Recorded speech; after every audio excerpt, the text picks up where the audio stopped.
Muito bom dia, boa tarde, boa noite. Segurando a ansiedade, tá chegando mais um vídeo do canal Alexandre Lucas Flá. Esse aquecimento da grande final, esse ansiolítico aí pra gente conversar. Vou pedindo pra galera sentar o dedo no like. Quem não for inscrito no canal, fortalece aqui o canal, se inscreve no canal e deixa o like no canal Alexandre Lucas Flá. Você que está vindo pela primeira vez, seja muito bem-vindo. Eu sou o professor Alexandre Lucas. A gente faz geralmente vídeos e shorts, eventualmente faço lives, mas realmente a praia do canal é mais os vídeos, são mais os vídeos e os shorts por aqui. Vamos falar muito sobre Flamengo e Palmeiras. Eu estou com uma das prováveis escalações de Flamengo e Palmeiras, que eu inclusive botei na capa do vídeo, né? Com Rossi, Varela, Danilo, Léo Pereira e Alexandre, Pulgar, Jorginho e Arrascaeta. Aí segura a linha de frente aí. Carrascal, Bruno Henrique e Cebolinha. Pode ser que seja esse time, pode ser que tenha aí algumas variáveis, algumas mudanças diante das possibilidades do Felipe Luiz mexer, principalmente no ataque e na posição de zagueiro central, caso o Léo Ortiz venha para o jogo. Mas a gente vai comentar isso daqui a pouquinho, mais à frente. Primeiro eu vou dar aqui uma notícia sobre o Estádio Monumental de Lima, né, que tem capacidade para 80 mil espectadores. Esse estádio foi fundado em 2000, né, o estádio jovem, né, um estádio jovem, e a cidade de Lima está vivendo aí uma temperatura agradável, então é bom a gente saber como é que está a situação lá. Ontem fez 22 graus, não tem perspectiva de chuva para a hora do jogo, temperatura para sábado entre 17 graus manhã, madrugada, no horário mais frio, e até 23 graus, ou seja, movimento perfeito, né? A temperatura perfeita, tudo favorável para uma grande partida. Mas daqui a pouco eu vou dar mais notícias aí sobre o estádio. Vai acompanhando aí, deixando o like, está chegando pela primeira vez, seja muito bem-vindo.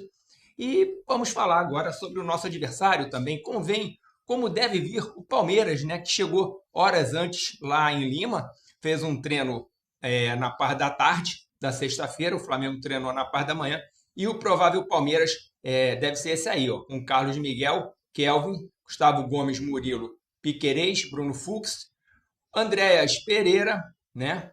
O Alan, Rafael Veiga, Flaco Lopes e Vitor Roque. Não deve fugir muito disso o time do Palmeiras.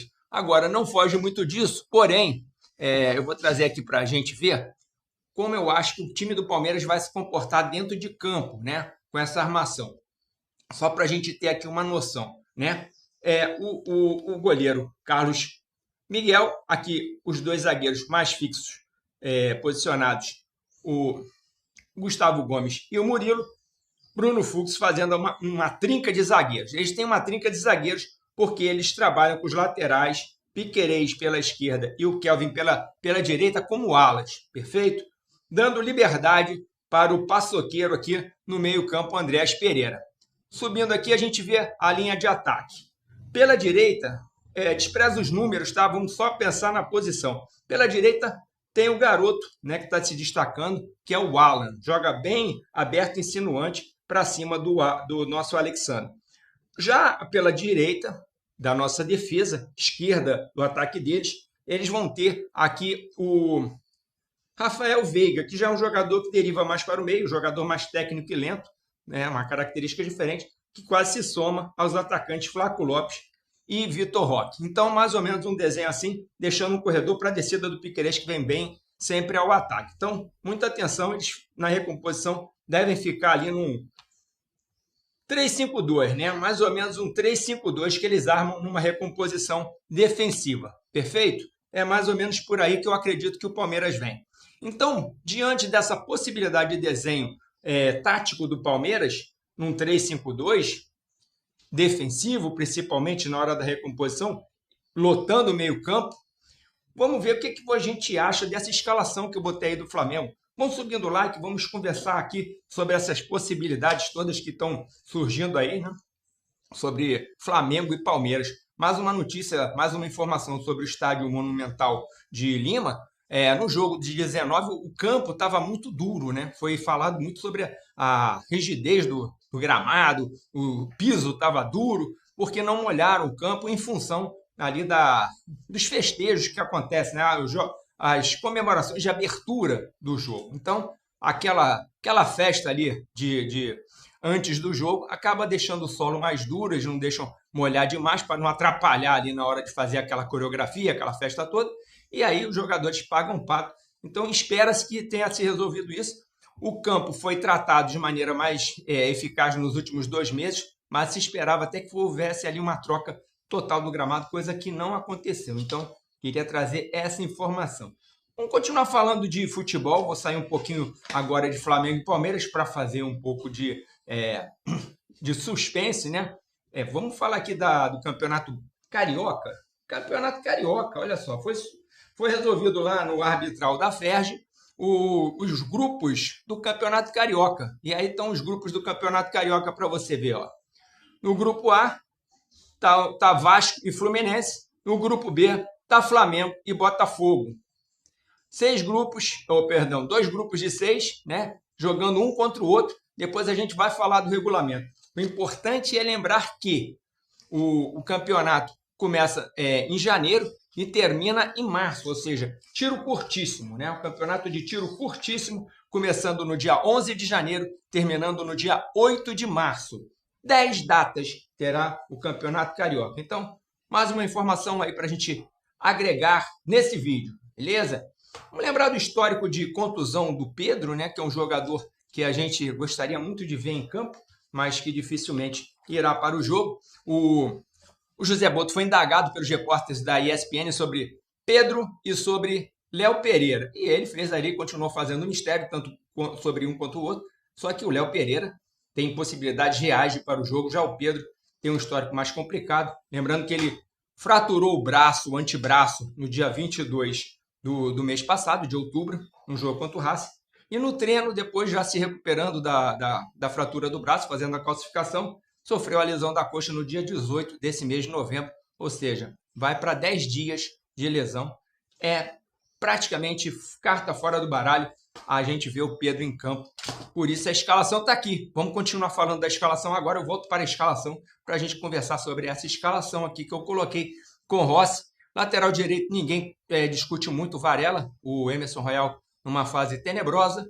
O Danilo deve aparecer ou pode aparecer. Se não, nós podemos ter aí realmente a volta do Léo Pereira, né? Do Léo Ortiz. O Léo Ortiz entrando aqui no lugar do Danilo, fazendo dupla diária com o Léo Pereira, que para mim é a dupla mais eficaz, mais efetiva, né? Que tem jogado mais, que funciona mais porque tem mais entrosamento. Só que aí a gente tem contra o Léo Ortiz a falta de ritmo de jogo e as condições físicas que a gente não sabe como vai estar o Léo Ortiz. De repente, sente, né? E aí precisa de uma substituição com 10, 15 minutos. Aí a vaca vai para o brejo, a gente perde uma substituição e perde uma janela. Nada interessante isso. Léo Pereira e Alexandro na esquerda, não tenha muita dúvida que vem o Alexandro, jogador infinitamente superior ao Ayrton Lucas.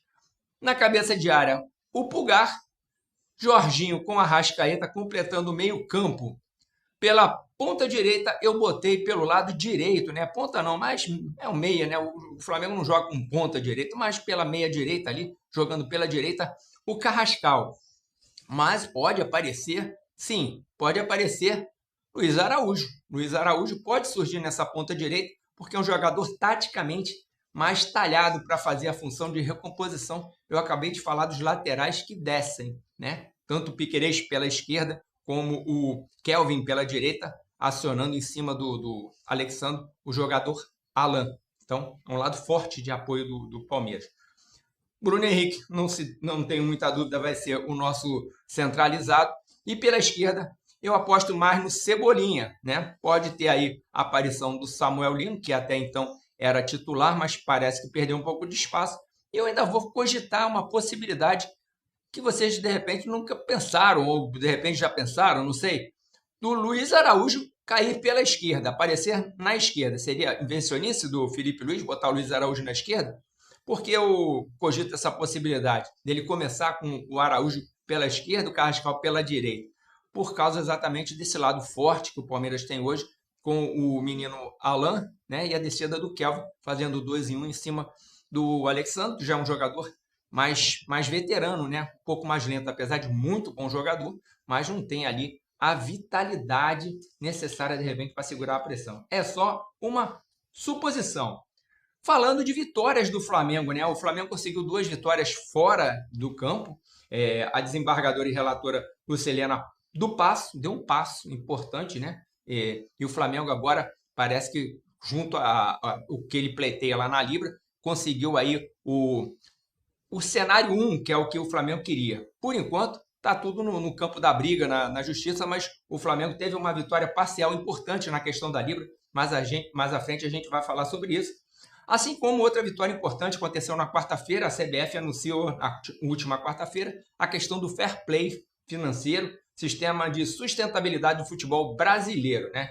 As punições e o cronograma já foram explicados aí, estão sendo detalhados para o Flamengo. Isso é ótimo, já uma vez que o Flamengo não tem problemas com isso, né? Para o Flamengo será excelente o fair play. O Flamengo gasta sempre menos do que arrecada. O Flamengo tem um faturamento bem alto e será bem-vindo o fair play financeiro para o Flamengo. Vamos falar do Everton Cebolinha, que eu estou cogitando como um jogador que pode aparecer nessa ponta esquerda. Vou dar números aqui do Everton Cebolinha e vou pedir para vocês subirem o like, né, se inscreverem aqui no canal e darem aí a opinião. Mandando um abraço para todo mundo, né, para os meus amigos que estão sempre aqui comigo. Dona Marlene Elias, meu amigo André Souza, galera da Praça Seca, galera aqui de Guapimirim, galera que sempre me acompanha, que sempre dá aquela moral importante aqui para o canal. Olha só, o Cebolinha chegou em 2022 no Flamengo, né? E tem um contrato encerrando em dezembro do ano que vem, dezembro de 26. Eu estou falando de contrato porque surge a notícia que o Flamengo está tentando aí ajeitar, né? Conversar sobre a renovação desse jogador. Eu queria saber de vocês se vocês acham interessante. E aí eu passo números aqui para vocês que são preocupantes. O Cebolinha sofreu 9 lesões durante a estada dele no Flamengo. Lesões das simples até a complexa, que foi a questão do tendão de Aquiles, que deixou ele mais de 170 dias fora. Foram 72 partidas ausentes, sendo 268 dias sem poder jogar. É uma quantidade bem representativa de dias, né? Bem preocupante a situação do nosso Cebolinha. O que vocês acham? E aí, dá para renovar com o Cebolinha? Ele está num viés de alta de novo, mas a gente fica sempre com o pé atrás toda vez que ele cai. Pelo menos essa é a impressão que eu tenho. Vão subindo o like, deixando aí o comentário de vocês, o que vocês acham sobre essa questão do Cebolinha. Agora eu vou abrir aquele momento para dar uma relaxada, para a gente continuar falando um pouquinho mais de Flamengo e Palmeiras. Jogo às 18 horas, com transmissão da Globo, reportagens, tudo. Vai começar com 2 horas antes, como eu já falei no short. Inclusive, quem não viu o short, dá uma moral lá no short que eu botei do canal. E agora vamos entrar naquele momento, né? O freguês tem vez. Vou falar um pouquinho aqui dos adversários. O Fluminense, rapaz, ele deu uma paulada, né? O Fluminense deu uma paulada no São Paulo, tá? 6-0, e estourou uma crise no tricolor paulista, né? O Fluminense consegue, assim, passar a equipe do Botafogo. O Fluminense conseguiu passar o Botafogo nessa briga aí para tentar pegar ali a vaga da Libertadores, da pré-Libertadores. O Fluminense agora conseguiu ultrapassar o Botafogo. O Botafogo que vai jogar na Neoquímica Arena. O Botafogo enfrenta no domingo, às 16 horas, o time do Corinthians lá, né? E lembrando que o Botafogo é o único brasileiro que encerra realmente as atividades, com certeza, no dia 7 de dezembro. Não tem mais nada para fazer, para tudo, o Fluminense. E o Vasco tem aí Copa do Brasil, e o Flamengo vai para o Intercontinental, ganhando a Libertadores da América. Aí anota, dia 10, Flamengo e Cruz Azul do México. Depois, Flamengo e Pirâmides no dia 13, dia 17, final com o PSG. O campeão da Libertadores tem essa missão, depois do Brasileirão. E o Vasco da Gama, que joga, né, agora nessa sexta-feira. De repente vocês estão vendo o vídeo, o jogo está acontecendo ou já aconteceu. O Vasco joga às 19h30, brigando aí de igual para igual, né? Está em 13º contra o Internacional, que está em 15º. Né? Lembrando que Vasco e Fluminense jogam pela Copa do Brasil. Voltando para Flamengo e Palmeiras, Flamengo e Palmeiras. O Flamengo está lá em Miraflores, né? Localização do Flamengo. O pessoal que está por lá cobrindo a torcida do Flamengo parece que é de 4-1 ou de 5-1 a proporção de rubro-negros para os palmeirenses. De cada tomada de televisão que se faz, dá para perceber realmente um domínio amplo, geral e restrito da galera do Mengão.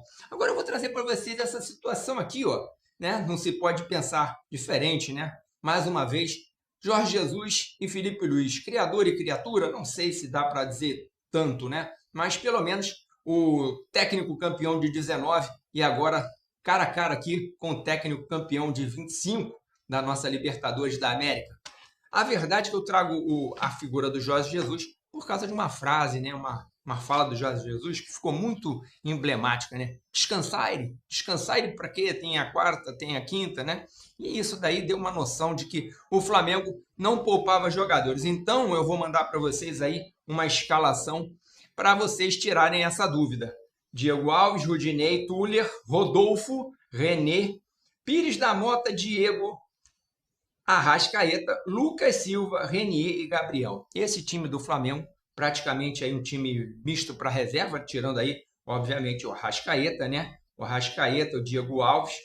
Quem mais aqui? Só o Arrascaeta, o Diego Alves e o Gabriel, né? Que eram os titulares absolutos desse time. 3 jogadores, 7 jogadores reservas, né? Pode-se dizer que o Diego já era ali reserva também, o Diego Ribas já estava de reserva. Esse time que hoje foi o time que jogou no dia 17 de novembro de 19, ganhou de 1-0 e foi uma partida que o nosso técnico poupou, né, contra o Grêmio, vários jogadores, né? O jogo que antecedeu o grande jogo de Lima em 2019. Ou seja, descansar ele sim. O português descansava sim, fazia ali mudanças, alternava os jogadores e não tinha, era realmente um plantel tão rico, tão bom quanto o Felipe Luiz tem agora, né? Então, trabalhava de uma forma um pouco diferente, mas também sabia ali administrar a coisa.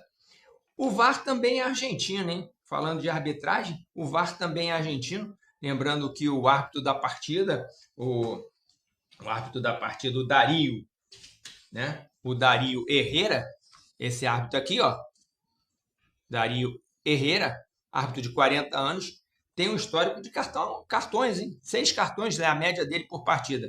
Preocupa 6 cartões por partida? O trio de arbitragem argentino, como eu falei, e a arbitragem argentina deve ter muito trabalho, creio eu, porque o jogo deve ser bastante físico, né? Eu espero um jogo extremamente físico entre o Palmeiras vai buscar realmente essa questão do jogo físico. Enfim, vai ser um jogo que o trio de arbitragem terá bastante trabalho.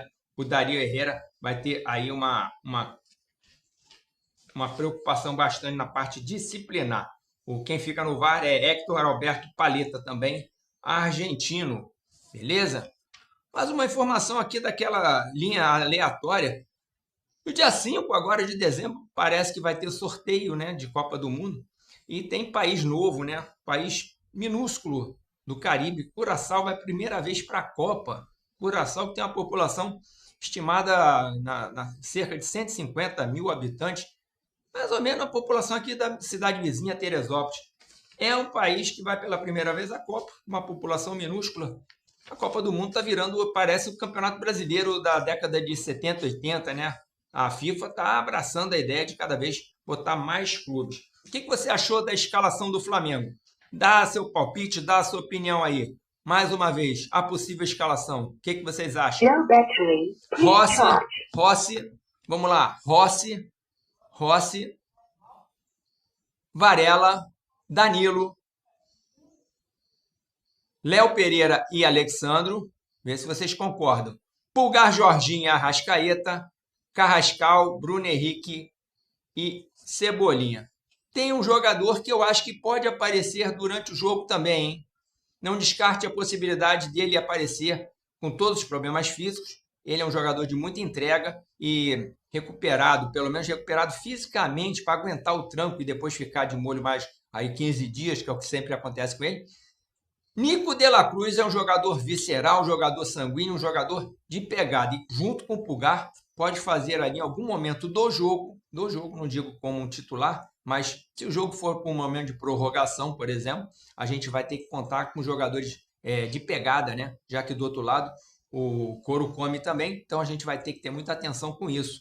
Então, de repente, Nico de la Cruz pode aparecer. Lembrando que 5 alterações no tempo normal, mas com prorrogação, essas alterações passam a ser 6. Ganha-se mais uma alteração na hora da prorrogação. No tempo extra tem mais uma alteração que pode ser feita. Galera, sobe o like, dá moral no canal. Eu sou Alexandre Lucas, canal Alexandre Lucas Fla. Agradece aqui a atenção de todos. E quem puder, assiste aí o short que eu deixei, short distraído, divertido, para a gente segurar essa tensão toda que a gente vem vivendo aí nessas últimas horas, né? Não é fácil segurar, mas com certeza quando você estiver vendo esse vídeo, já está perto da hora do jogo. Quem sabe até já está entrando em campo os times para essa partida. Segura a ansiedade, vídeo ansiolítico, saudações rubro-negras, segue o líder do Campeonato Brasileiro e campeão da Libertadores. Um abraço, até a próxima, fui!